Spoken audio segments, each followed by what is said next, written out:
we'll discuss oxyacetylene welding and burning equipment and its safe use. Although it is not possible to cover every possible safety hazard, some of the most common mistakes made when using oxyacetylene equipment will be explained. It really doesn't matter what brand of equipment you use. The dangers are the same. If you have a question about any special equipment or need specific information on the operation of equipment in your plant, check with your supervisor or team leader. The purpose of this program is to develop a better understanding of safety practices required when using gas welding, cutting, and heating equipment. If you don't follow the rules, even a standard regulator can become a killer. For example, a regulator like this one killed a man in Charlotte, North Carolina. It wasn't the regulator's fault. If the man had known and practiced what you will know after viewing this program, he would be alive today. So watch carefully. Your life may depend on it. There are 10 basic safety rules developed by welding engineers which should be practiced when using oxyacetylene equipment. Rule number 1. Blow out the cylinder valves before attaching the regulators to the cylinders. Since many people call a gas cylinder a tank, the two terms will be used interchangeably. Start with the oxygen cylinder. Look at the valve. Inspect it. See if it's got dirt, rust, lubricant, grease, or whatever in it. Some people believe that grease on the threads will help the regulator screw on easier.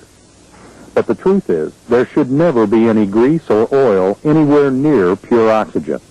And that applies to grease or oil-contaminated gloves or rags, too. While oxygen itself won't burn, it will support combustion. Here's a demonstration that will help you understand. The air we breathe is about 21% oxygen. If you light a candle and put a jar over it, it will shortly go out. The reason is the candle uses up the oxygen as it burns until there is only about 16% left, at which point the candle goes out. If you were small enough to get in the jar, you would die because 16% oxygen won't support life.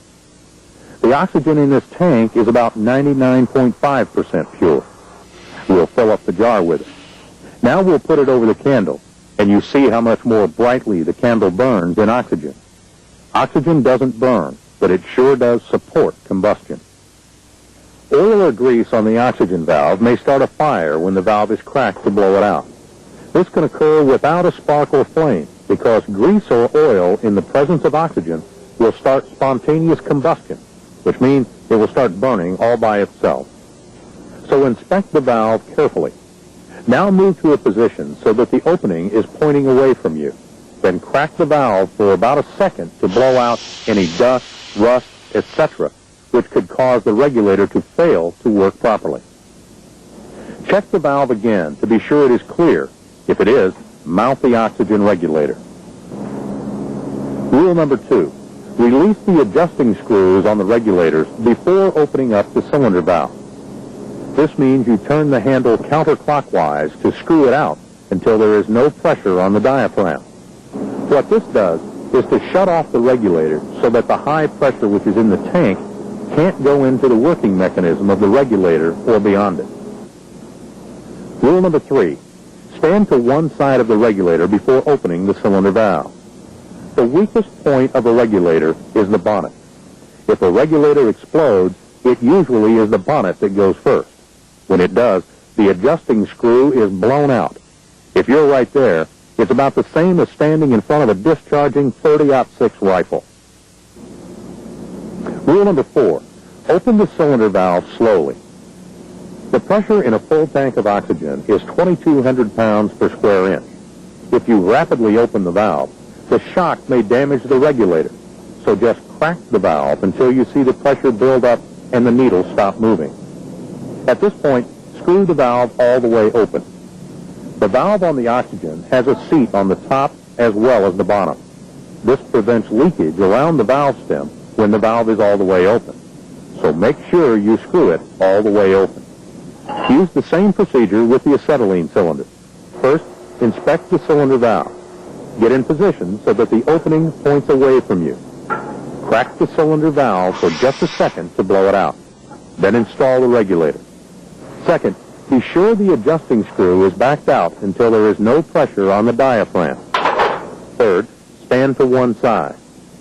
And fourth, slowly crack the valve until the pressure builds up on the gauge. But there is an important difference.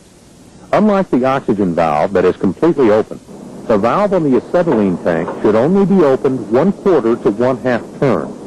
In case of a flashback, you don't have time to close a fully open valve, so only open the acetylene valve 1/4 to 1/2 turn. When you finish mounting the regulators, take time to inspect the hoses for damage or wear and make sure all fittings are tight. Since a loose fitting could let gas escape, check the fittings between the tank and the regulators and the hose and the flash arrestor, and the flash arrestor and the torch. And don't forget to make sure the screw-on tips are secure. Rule number 5. Do not use compressed acetylene in a free state at pressures higher than 15 pounds per square inch. Acetylene is a man-made gas, and it's very unstable. According to chemists, acetylene can be handled safely in the pressure range of 0 to 15 pounds per square inch with normal precautions. However, above 15 pounds per square inch, acetylene is likely to explode by itself. 7 pounds per square inch of acetylene pressure is all that is needed to cut 14-inch steel, and most of us don't cut metal that thick. While acetylene is safe up to 15 pounds per square inch, it is a rare situation which requires more than 10 pounds per square inch. If you are operating up in the 15 pounds per square inch range for normal work, you are first of all wasting gas, and second, and most important, you may be putting yourself in a dangerous situation. Rule number 6. Purge your oxygen and acetylene gas passages individually before lighting the torch. It really doesn't make any difference which you purge first, but it is a good practice to have a routine. We'll start by purging the oxygen first. Check to see that the acetylene valve on the torch is closed. Open the oxygen valve and adjust the regulator to the correct operating pressure setting while the oxygen is flowing. Shut the oxygen valve off and repeat the procedure for the acetylene. This routine does two things.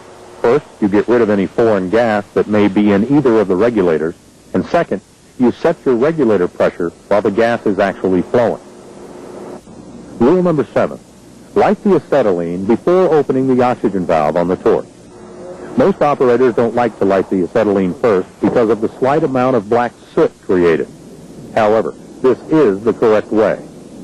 It is important to form the habit of lighting the acetylene first and then opening up enough oxygen to get a neutral flame.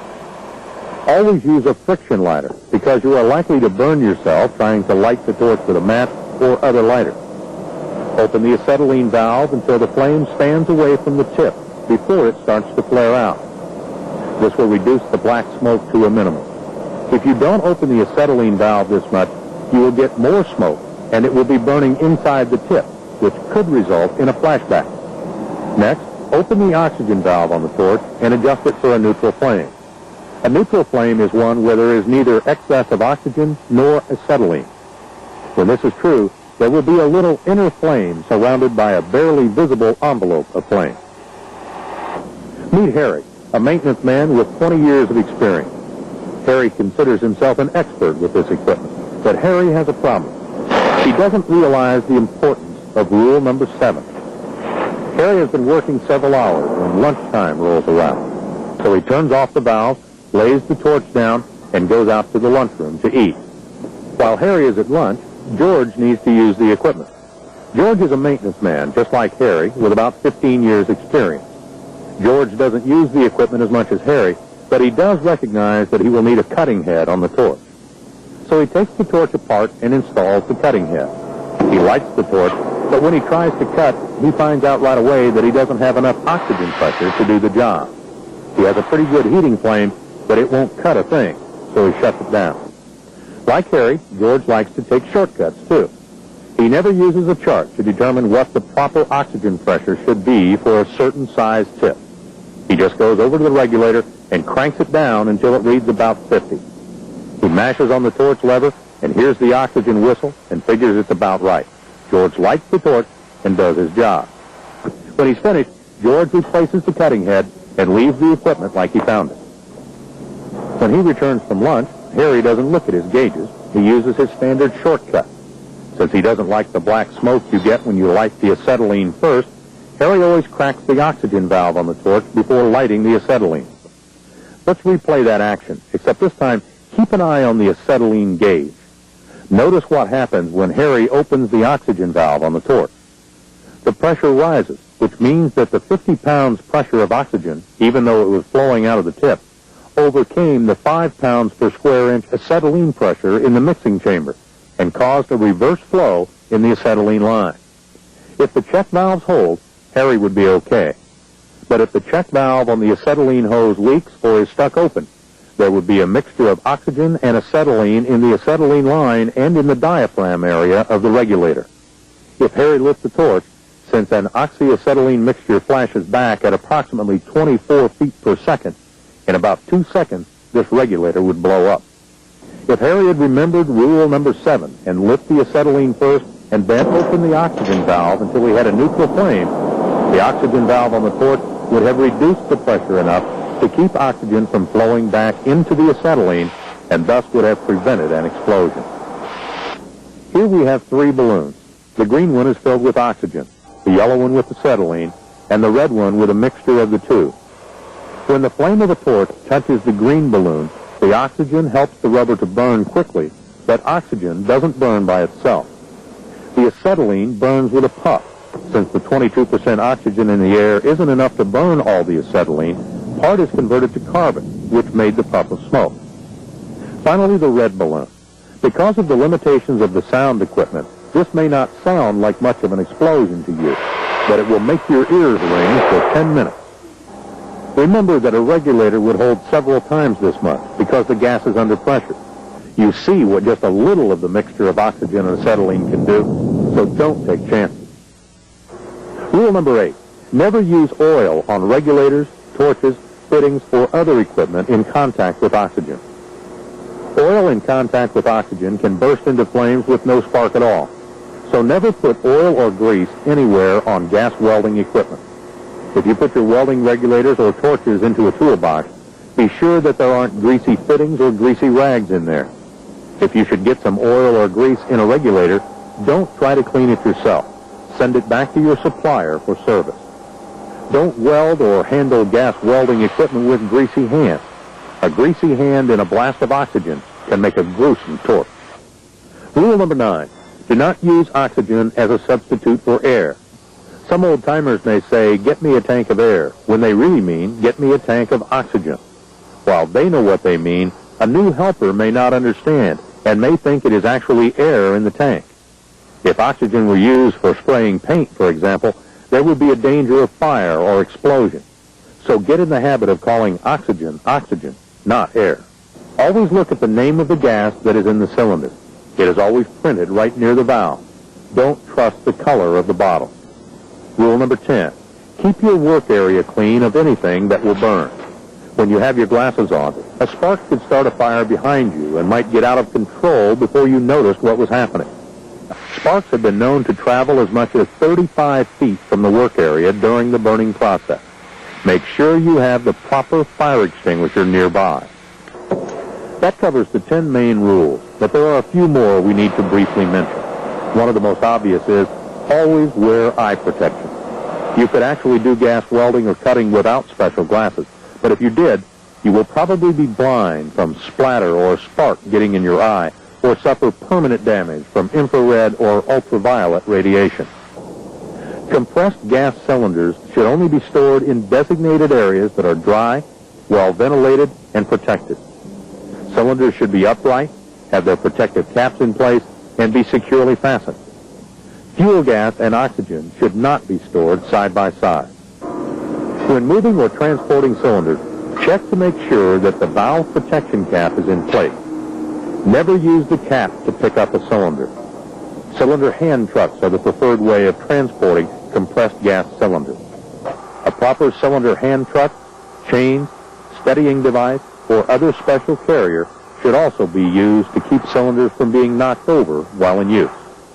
Make sure the cylinder is secured before the protective cap is removed. Never use a regulator designed for one type of gas on a different type of gas. Never try to use gas from a cylinder without a regulator. Always close the valve on empty cylinders. This prevents dirt and moisture from entering the tank. A cylinder holding a compressed gas should never be subjected to a temperature more than 125 degrees Fahrenheit. Now let's take a closer look at that fatal accident that occurred in Charlotte, North Carolina, when a man failed to follow the rules. The man was out on a job doing some cutting. A normal gauge setting for this job would be 5 pounds on the acetylene gauge and 40 on the oxygen gauge. After a while, he ran out of oxygen. As soon as he realized what was happening, he cut off the acetylene at the torch. But note, this is mistake number 1. He didn't cut off the oxygen valve on the torch. Next, he went over and took the regulator off the oxygen tank, but he made mistake number 2. He didn't screw out on the regulator adjustment to shut the regulator off. If he thought about it at all, he may have thought it was already set, so why mess with it? Anyway, he just took the regulator off the tank and laid it down. After he got another cylinder of oxygen, he put the regulator on the new tank, but still without shutting the regulator off. Before resuming the job, he took a break and didn't open the valve on the oxygen tank. When he came back, he forgot he hadn't turned the oxygen on, so he went over to his torch and made mistake number 3. He didn't purge the line. If he had, he would have realized that he didn't have any oxygen pressure and that he had forgotten to close the oxygen valve on his torch. Instead, he turned the acetylene on and lit it, but couldn't get a neutral flame because he had no oxygen pressure. At this point, he realized he had forgotten to open the valve on the oxygen tank, so he shut off the oxygen and acetylene valve on the torch. Let's look at what happened up to this point. When the acetylene valve on the torch was opened, acetylene went into the mixing chamber, and part of it went out the tip to be burned. Since the acetylene had 5 pounds per square inch and there was no oxygen pressure, acetylene backed up on the oxygen side. Since the oxygen valve on the torch was open, it went right on back to the check valve. What the man had no way of knowing was that a bit of grit had gotten into the system, and the check valve was stuck open.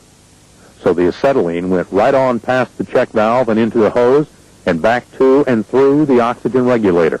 Remember, he hadn't shut off the regulator. After lighting the torch, he realized he had no oxygen pressure, so he cut off the oxygen valve at the torch. At this point, he literally created a bomb. Acetylene is all the way back to the valve on the oxygen cylinder and is now trapped there. So he made his 4th mistake.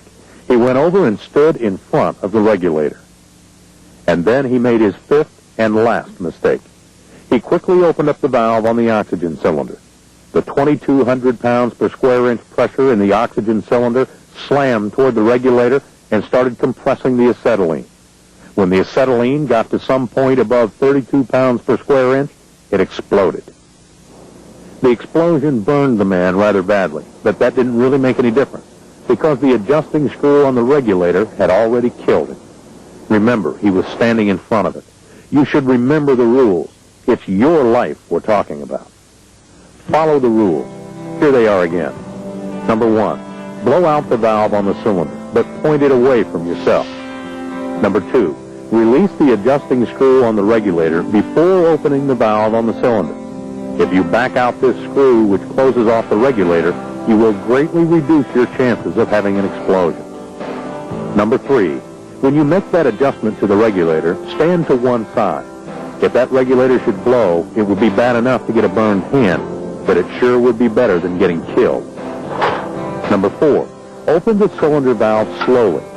After making all the other mistakes, the man who was killed might not have had an explosion if he had opened the oxygen slowly. Number 5, do not use or compress acetylene gas in a free state to pressures more than 15 pounds per square inch. It becomes unstable above that pressure. Number 6, purge your oxygen and acetylene lines individually before lighting the torch. This cleans out any mixture which may be in the hose or regulator. Number 7, always light the acetylene before opening the oxygen valve. A little soot is nothing compared to an explosion. Number 8, never use oil or grease on regulators, torches, fittings, or other equipment in contact with oxygen. Be careful where you lay that regulator when you take it off the cylinder. Number 9, never use oxygen as a substitute for compressed air. Number 10, keep heat, flame, and sparks away from combustible. If you will follow these rules, you will greatly reduce the chances of an accident. If there's a question, check with your supervisor or team leader, because special equipment frequently requires special precautions.